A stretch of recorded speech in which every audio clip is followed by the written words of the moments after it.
Los Angeles. I'm Jenny Taft here with Skip Bayless and Shannon Sharp. Good morning, guys. How are we? It ain't no good morning, Jenny. Well, it is to me. I don't know about you, though. The Russell Westbrook era has begun in Los Angeles. And at least LA still has the Dodgers and the Rams, because I don't know about your team. You know I what? don't know. For today, you're right. I can't even argue with you. Okay. I can't even argue with you. I don't know how you got to try. I don't even know how we'll put up a good defense. My client might go to jail, Skip. No. It was one game, right? Just one. One game, right? one game, one game. Okay, We thank can you. kind of lead with that. Let's talk about it. The Lakers opening night, it wasn't as smooth as they'd have liked. Shannon agrees. After leading for all three quarters, the wheels came off for LA in the fourth as the Warriors went on to win 121-114. LeBron and AD both had over 30 points, but Westbrook finished with only 8 points in his Lakers debut. And meanwhile, Steph Curry finished with a triple-double despite calling his own play, quote, trash. Shannon, how do you explain this? Well, if I have to list it in order, Skip, I thought the bench, they got outplayed. They got outscored by 26. Defense, you give up a team that's a jump shooting team, you give up 38 points in the fourth quarter, and then free throw. Skip, I asked you this last year, and I asked you this in the preseason. What happened to AD in free throws? You remember his first year there? They would give the ball to AD. AD would close the game at the free throw line. He would. AD was 2 of 7 last night. And don't let your guy off the hook. No, Skip. But I never thought LeBron was this great free throw shooter. Okay. He's been basically about an average free throw shooter, with the exception of maybe 1 year. I think he shot 80%. But for the most part, he's been a 70, low 70s. In the last couple of years, he's been in the 60s. 3 of the last 4 Right. below 70. And he was 3 of 6 last night. I knew we were in trouble, Skip, in the fourth quarter. When Avery Bradley, they just signed him a day or two ago. They did. And he's in the closing lineup. That lets you know that he's searching for something on the defensive end that he can't get from anyone else. Frank Vogel and his rotations. Why would you ever play Russell Westbrook and Rajon Rondo together, Skip? They were on the court for 7 minutes. They were minus 15. And then, you know, when he said, well, I'm going to see if I can get an even worse lineup than that. He put Melo, Westbrook, and Rondo. They're on the court for 4 minutes, minus 13.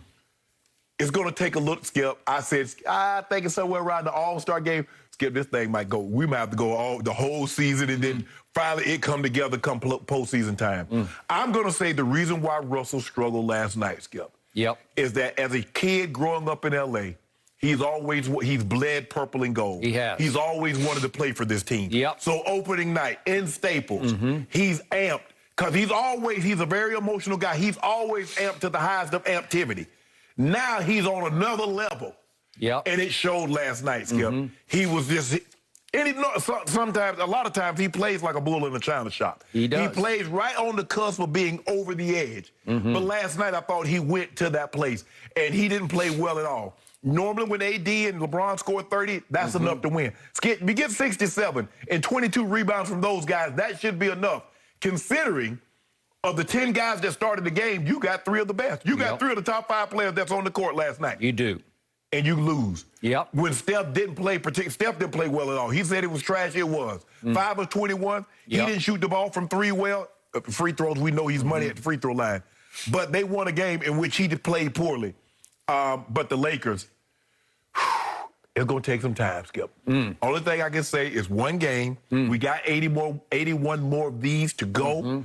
But if you can't beat a Warriors team when Steph is not playing his best, with no Clay, no Wiseman, thing might be a foreshadow of things to come. But I'm going to trust LeBron that he'll figure this out. The bench will get their act together, and Vogel will not put no more of these lineups, especially, Skip, maybe there was a time in the 80s, 90s, you could play a lineup with Melo, Rondo, and Westbrook, but not in today's NBA. They don't shoot the ball well enough from the perimeter in order for them to play together. But I thought the bench, the defense, and the free throws were the reason why we lost this ball game. Okay.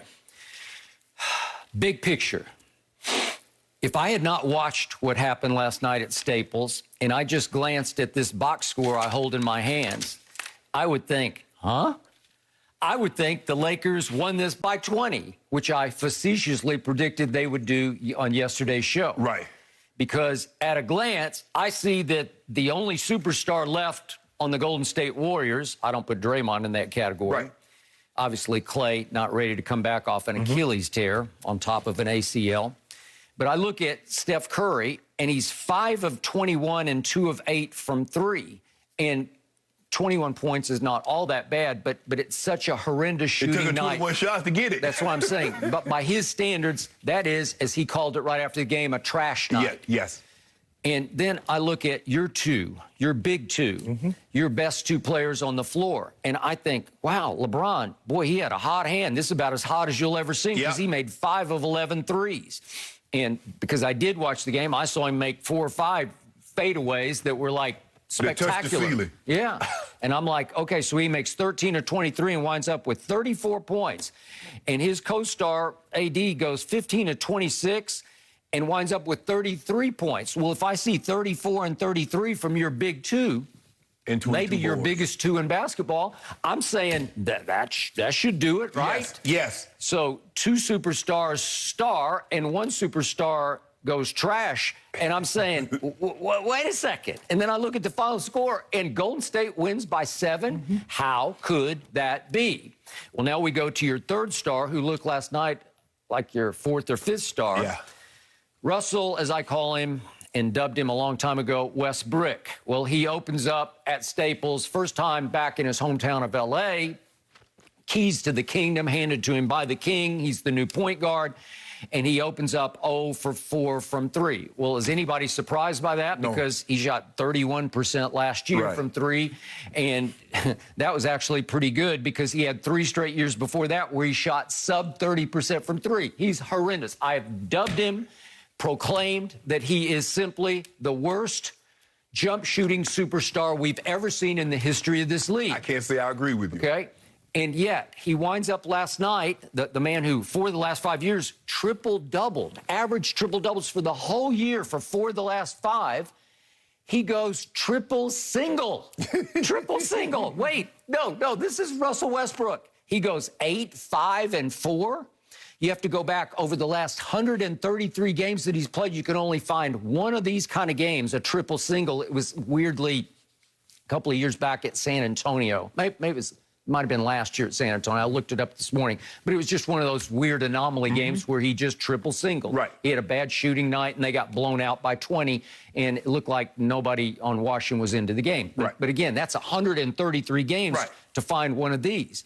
So what did I see from Russ? As the game started, I saw a guy who's been under fire, principally, foremost for me, about you are nothing but a solo act stat machine, and I love to watch you. You're a must-see TV, but you don't fit in what they do. Yes. Because the man who has handed you the keys to his kingdom, the king, he wants to segue over to the 2 or the 3, and actually, he's still the best point guard in basketball. He's still the best passer in basketball. He still has the highest IQ in basketball, even in year 19. But he still was on the ball. He skipped. Bron was still on the ball more than I thought he would be. Why was that? Because Russ says, I got to do this right. So he's under fire. He's on the hot seat, and he's looking around, and he just doesn't look like himself because he is going to defer to a fault. Right. And he is going to sacrifice to a fault. So he's dribbling the ball up the floor. In the bad old days, especially going back to the KD OKC days, when he dribbles the ball up the floor, about 2/3 of the time he's going to take one look at KD, and I'm bulling China shop. I'm going to the basket. I'm going to the rack. I am hell-bent. See rim, attack rim. Yep. And if the 2 of them meet me at the rim, I'll leave it for Steven Adams to dunk, and I'll get another assist.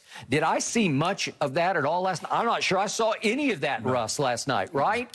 And when he did drive it, it was tentative. It was timid. And I never thought I would put those 2 adjectives in the same sentence with Russell Westbrook. But, Skip, if you watch the way the games, and there are only 2 games on last night, they're not calling that little ticky-tack. No, they weren't giving it to him, and he was begging, man. Even in the previous game, Skip, they're not giving you the ticky-tack stuff that you normally get in the last couple of years. And even LeBron doesn't get it anymore. Nope. They're both like this after driving the ball. AD. And there was nothing like where they got blatantly hacked, but they got body fouled or, you know. And normally in a couple of years past, they would give him that call. But Russ is arguing a call. Skip, you remember he slapped the ball out of Draymond? He hit Draymond's hand. It was a foul. He's arguing and gets a tech. Bruh, you fouled him. Okay.